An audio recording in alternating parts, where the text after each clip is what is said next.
We are now happy to be joined by Dwight Gooden. And Dwight, what was your immediate reaction when you got the call from the Mets that your number 16 was going to be retired? Oh, man.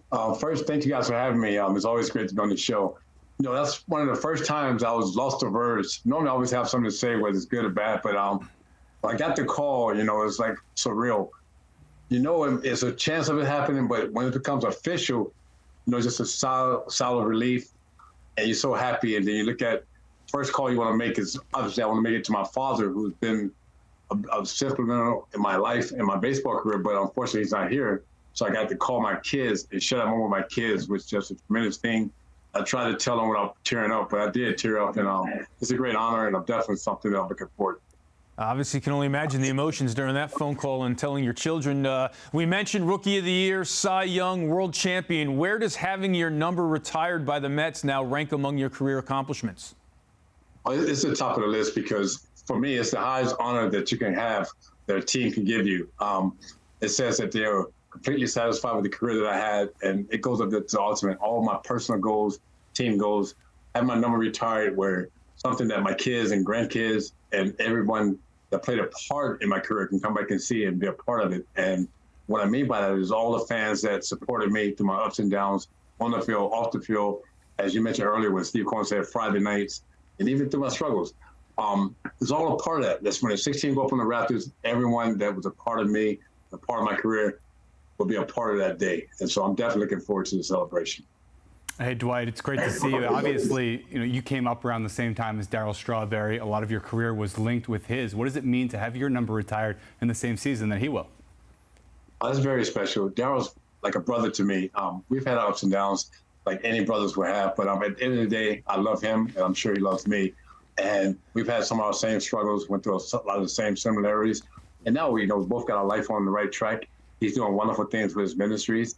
I'm trying to do great things with my teenage recovery centers. And so now it's about just being ourselves and being the best people we can be off the field. But to have this honor on the field and to share this again with the Met fans and the Met family is just a tremendous honor. And I can't thank Steve and Alex Cohen enough and the committee that made this all possible. So to share the same opportunity with my jersey being retired, the same as Daryl, a tremendous feat. Like I say, we share a lot of the same similarities, and we're probably closer than ever today than we ever have been. Hey, Dwight, was there a particular moment with the Mets that stands out among your career accomplishments? Yes, a particular moment, probably I would say winning the World Series, besides when David Johnson told me I made the team my first year in spring training. That's probably the first time I see my dad cry. And they shut him over my dad in the parking lot at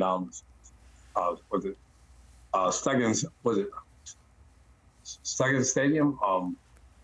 Trying to think. What's the stadium right there in St. Petersburg? I just went Huggins Single Stadium. In the parking lot, I got to shut him over my dad. And the first time I seen him tear up, shut him over him, and then making the Mets team, winning the World Series. And probably the downest time was when '95, when the Mets wanted to cut ties. That was probably the lowest part of my career because I wanted to make things right with the New York fans. Doc, you mentioned it before, but you did go through some ups and downs in your life and your career. To get to this point where you are now, when you reflect back on all that, how does that feel? It's a great feeling because everything's timing. I think had this been taking place, say, 10 years ago, I probably wouldn't have been as enjoyable or receptive to it, and it wouldn't probably meant as much. And what I mean by that, I'm in a better place now. I have a great relationship with my kids, great relationship with the Mets organization, and my health is overall real good. So I think timing is everything, and to share this more with Daryl, as you mentioned, is a tremendous thing. And I'm just glad, and hopefully a lot of my teammates will be there to share a moment with me as well because they played a big part of it. Dwight, you already mentioned how you were able to feed off those fans during those prime time starts, and it's well documented how electric Shea was when you were on the mound in Queens. How would you describe the adrenaline rush you felt when you were pitching at home and you got 2 strikes on a batter? Oh, there's no better feeling. And always, when I talk to the fans today, I always tell them it works to my advantage because being on the mound at Shea Stadium, and anytime I got 2 strikes on the batters, the fans would be standing up clapping. So that would basically work to my advantage because I didn't have to necessarily throw a strike. If I throw it close, I know the umpire was going to call it a strike because if he didn't, the fans were going to let him hear it. And the hitters, they didn't want to go down looking, so they was going to swing. And so it basically worked to my advantage. So a lot of times, I thank the fans for the success that I had in my career because it was just a tremendous feeling. And even the days that I didn't feel like I had my best stuff, the fans at Shea Stadium brought out the best of me each and every time. Doc, at that time when you were pitching like that and Shea was rocking in the way that it was, I mean, every one of your starts was event status. Are you aware of that at the time? I mean, did you have to think about it? I mean, it must have been different at Shea when you pitched as opposed to the other 4 days, in between starts when your teammates were going. What was that like? How did you cope with that? How did you deal with it? You know what? I accepted the challenge, but to be honest with you, Gary Carter played a big role to my success that I had in 85, because Gary demanded the best out of me. He didn't care if it was up 10 or down 10. He wanted the best out of me, and he would get in my face and let me know. Gary communicated between innings. The one that's turn to hit and my turn to hit, we always talk between innings. And Gary was one of the type of guys that would get in your face if he had to, but he demanded nothing but the best out of me. Every game of that pitch, he wanted 10-plus strikeouts. He wanted me to pitch a shutout. He wanted a complete game, and that's what he wanted. So I took on the challenge. I was aware that the crowds was bigger and there was more media attention.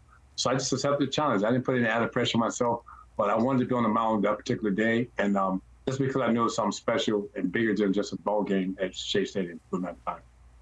Doc, you did something that guys just don't do anymore, and essentially going from A-ball straight to the majors, and you made it look easy, quite frankly. Did it feel as easy as it looked at the time? What were the challenges of jumping that many levels that quickly? It wasn't easy at all. A lot of credit goes to David Johnson. I pitched with David the previous year in Tidewater. I got called up from A-ball to Tidewater. I pitched well for him in the AAA playoffs and World Series. And David told me wherever he managed it, next year I was on his team. George Bamberger resigned. David got the job. And I got invited as a non-roster to spring training. And I didn't find out I made the team until the last day.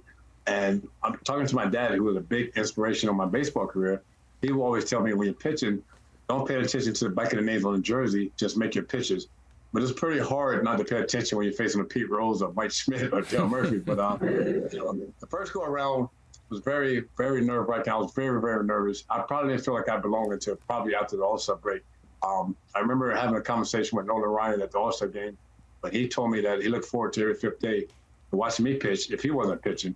I'm like, wow, this is my childhood idol telling me he looks forward to watching me pitching. So I gave him a world of confidence, and I felt like I belonged, and I was able to relax more after that.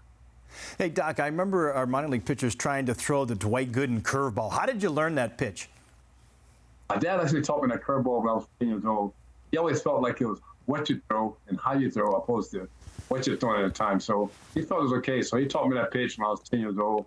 He had me doing a lot of drills before he gave me the ball. And what I mean by that, I would do a lot of drills without a ball, without a glove. And Gary Sheffield, my nephew, would be there with me, catching me. And once he felt like my mechanics was down, then he'd give me the ball. But he always felt like it was how you throwing it opposed to what you was throwing. So I learned the curveball at 10 years old. Doc, obviously, as part of the sensation that you were, there were murals of you in New York City at the time, Times Square, Penn Station, stuff like that. I mean, if it were me, I would be tempted to ride around town looking at them every now and then. Did you ever do that kind of stuff? And what do you remember of those things? You know, it's funny. So my parents would come to town, and my sisters would come over. I would make sure I show them a mural in the city. It definitely helped me with some dates. If I was dating a girl for the first time, I would find my way to go right by there and say, "Oh, look up there, that's me." I didn't know I was up there. Just to get the attention. Just kidding, but just to have that was definitely surreal, especially being 20 years old and seeing yourself on a mural like that. Was definitely a blessing in disguise, and something I always cherish. And one of my daughters had it on a screensaver. So it was a great accomplishment at the time, and something that I always cherish. If there was social media back in the 80s, that would be on everyone's Instagram page. You'd be asking you to take selfies with it behind you. Last time you were on Baseball Night in New York, you said you'd let Shohei Ohtani wear number 16 if he came to the Mets. Now that number's getting retired, are you still willing to give it up for Shohei Ohtani? Not now. That was then. Things changed, that was a time ago. Not now. Now that number's up there for good. So nobody's going to wear that when I've been told. So it's something that I'm very honored about and something I cherish. I can't take that. Steve and Alex point enough. Maybe we'll have to rush things and have the ceremony on Sunday to make sure it's off limits for Ohtani this offseason. Dwight Gooden, really appreciate you taking the time. Congratulations on this honor, and thanks for joining us on Baseball Night in New York. And we're looking forward to hearing more about that conversation with you and Nolan Ryan. But thanks a lot for joining us here today. Yes, sir. Thank you guys for having me. I look forward to seeing you guys soon. Thank you.